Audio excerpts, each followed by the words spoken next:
For more engineering software reviews and tutorials, click subscribe.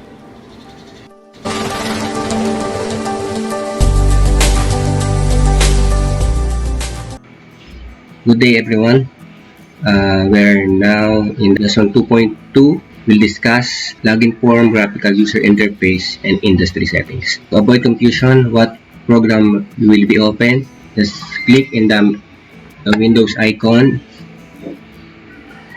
tap the Windows icon, double-click the P6 Professional 19x64. When you first open the P6 after the installation, the error alert will be pop up and it says like this: the appropriate industry settings for your organization is not yet been selected in the admin preferences. Please contact your administrator. Just click OK and I will discuss it in the later part of this lesson. After clicking OK, it will lead us to the login form and it looks like this. Just input the login name and password you register or you input when you install the Primavera. I prepare admin for both login name and password. The languages, choose internationally recognized, the English, or otherwise select your preferred languages. The database, there are no issue if you install a standalone software.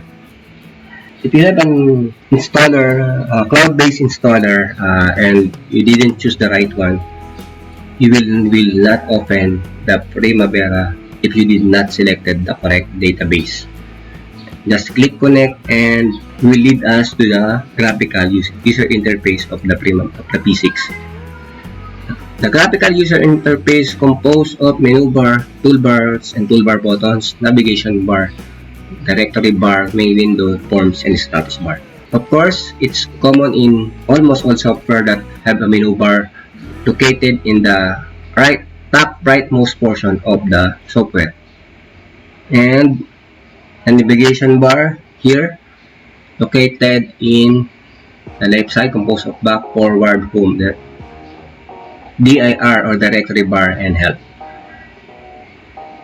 The status bar is located below here, which show what is the status of your file, the date and the name of the file.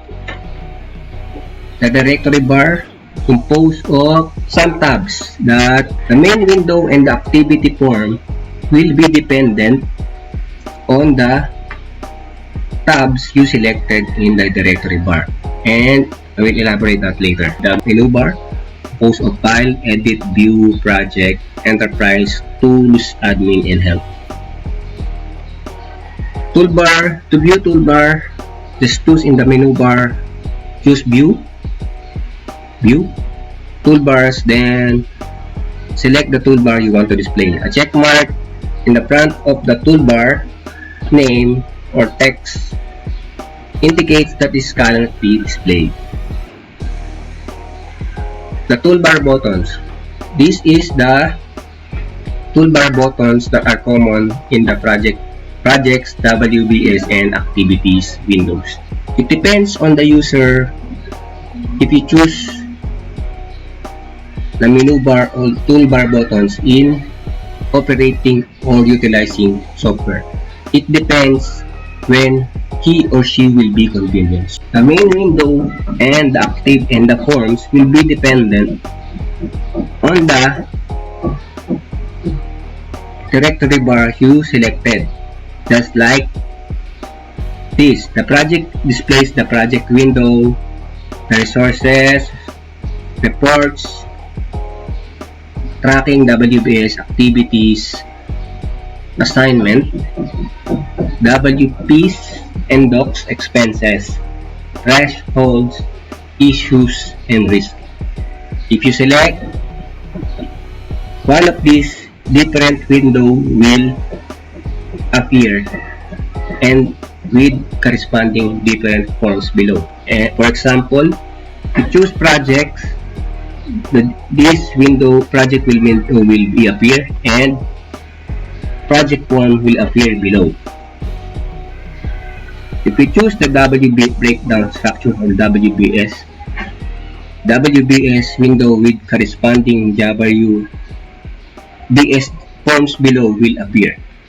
And if we choose activities, activity windows will appear with corresponding activity form.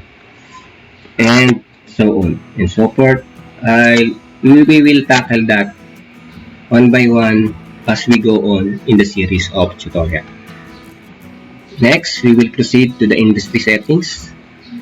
We will correct this error alert so it will not be popped up again. Physics terminologies and calculation varies depending in the selected industry settings. This is the industry type, this is the terminologies, and this is the name of the comparison tools. If we select the government is aerospace defense, the terminology will be plan units and cost plan duration, and the name of the project comparison tool will be schedule comparison tool, which is the same with the industry type of high technology, manufacturing, other industry. Otherwise, so let us set the industry settings. In the admin menu, select admin preferences. In the industry tab, select government, aerospace, and defense. Otherwise, that is the end of the lesson 2.2, and we will preview what we will be discussed in the lesson 3. Set up EPS, add new projects. We will discuss calendar, OBS, WBS element, activities, milestone, relationship, and others. So, see you in the next lesson. Thank you for viewing. For more engineering software reviews and tutorials, click